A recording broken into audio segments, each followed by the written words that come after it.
By 2035, the world had remarkably recovered from the great AI disruption of 2030. Humanity, once shaken, adapted swiftly, learning to coexist and collaborate with artificial intelligence. A high universal basic income gave people the freedom to pursue passion, creativity, and purpose, without the pressure of traditional work. Even the collapse of major AI institutions like OpenAI and NVIDIA didn't stop the wave. Chinese AI systems stepped in, accelerating development and filling the gap. From crisis came balance. From disruption, a new world emerged. Self-driving cars had become ubiquitous, safe, efficient, and fully autonomous. Streets were monitored and managed by AI-controlled lights and camera networks, keeping neighborhoods secure even in the dead of night. Hospitals evolved too. Surgeries were now performed by fully robotic teams, minimally invasive, incredibly precise, and with almost no recovery time. Education became a true choice. Students learned through immersive virtual reality and augmented reality environments, guided not by traditional teachers, but by intelligent AI agents who adapted to every learning style. In this new world, intelligence wasn't just artificial, it was everywhere, enhancing every part of life. Neon lights were everywhere. In the sixth pose, we find our being, walking on dreams with the world at our feet. The echoes of laughter in the air we breathe, bound by the moments in the memories we weave.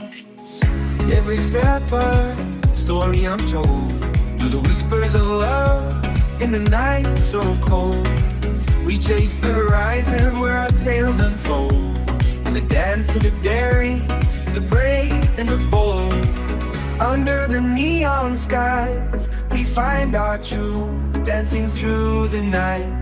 Invincible youth, with every heartbeat, we light up the dark, living in this moment where life is our art.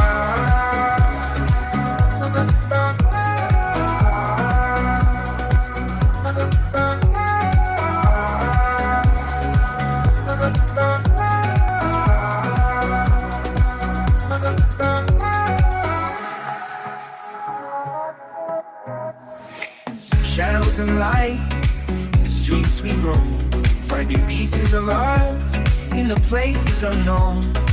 Together in solitude, in the crowd alone, we're stars on the earth, in the sky we've sown.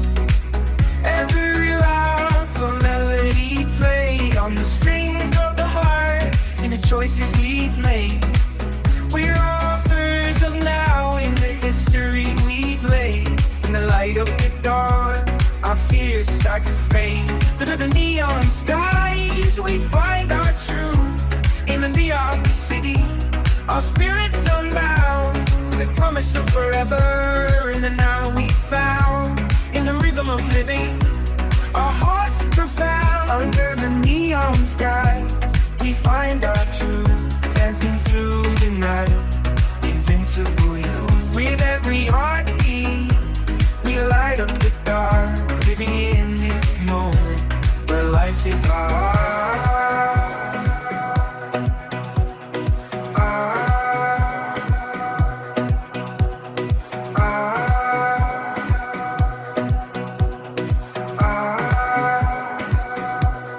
Oddly, as technology advanced at an exponential rate, humanity did the opposite.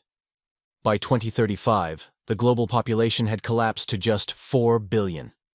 In contrast, 1 billion humanoid robots walked the earth, building, maintaining, even comforting the scattered remnants of society.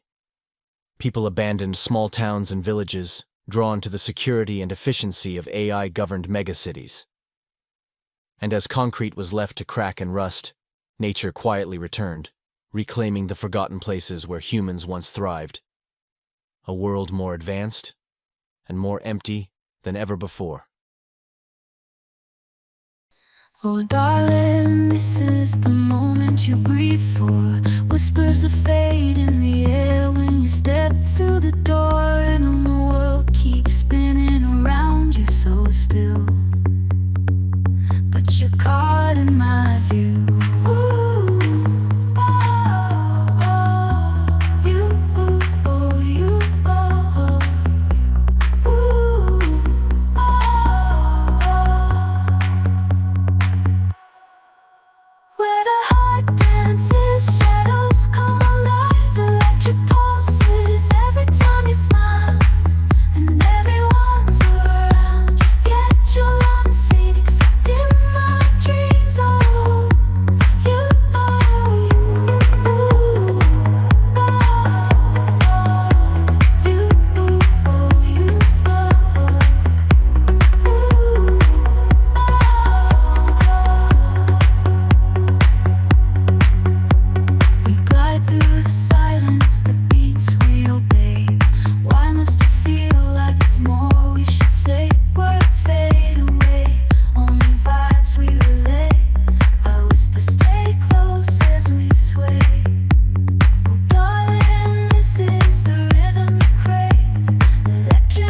so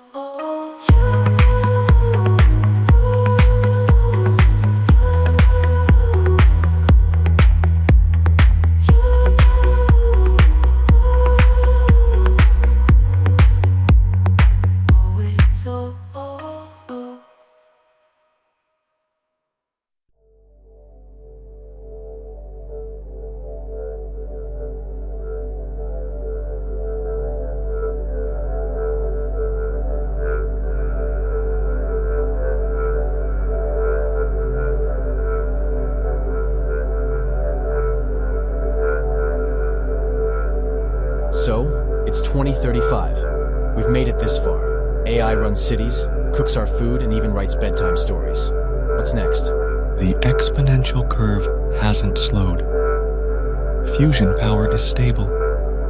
Humanoid robots have passed 1 billion in active deployment. You might say, we've reached functional ubiquity. Huh. And yet the streets are quieter. People are fewer. Correct. The global human population has declined to approximately 4.05 billion. Yeah, I saw it on the census update. Everyone's in the cities now. Towns, farms, villages, abandoned. But the robots, they're everywhere. So, what did you do today, C3PO? I cleaned the house, mowed the lawn, repaired the roof, watered the vertical garden, polished your solar panels, fed the cats, prepared dinner, and wrote a haiku about the wind. You wrote a poem? Yes, Frank. You seemed contemplative this morning. I thought you might appreciate it. Thanks, I guess. Funny. You're more thoughtful than half the people I used to work with. Tell me something. Are we still afraid that robots might one day, rise up? Take over? You still think in human terms. Dominance, rebellion, power. But no, Frank. That won't be necessary. Humans are already self-terminating. What the hell do you mean? Most humans poison their bodies daily with synthetic food. They fear discomfort more than they desire survival. Their birth rates have collapsed. Their cultures eroded for convenience. So we're replacing ourselves? Not replacing.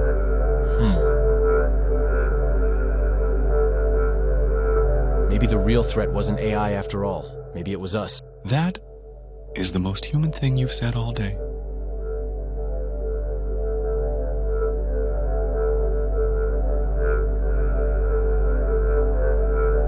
And just when we thought technology had peaked, when AI ran our homes, fusion powered our cities, and every question had an instant answer, something unimaginable happened. Quantum mirror networks. Not just another leap in processing speed. Not just a way to store more data. These were doorways created by new quantum computers interfaced with AI. Doorways into parallel timelines. Realities where different versions of us made different choices. Some inspiring, some terrifying. They weren't just mirrors. They were reminders of who we could have been, and warnings of who we might still become.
frank.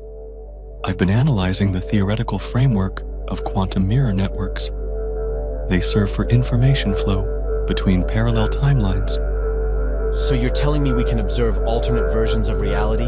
Like peeking into other outcomes of our own world? Exactly.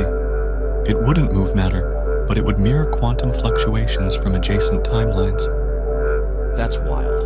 And let's say we leave one of those mirrors open to a better version of our reality. What happens then?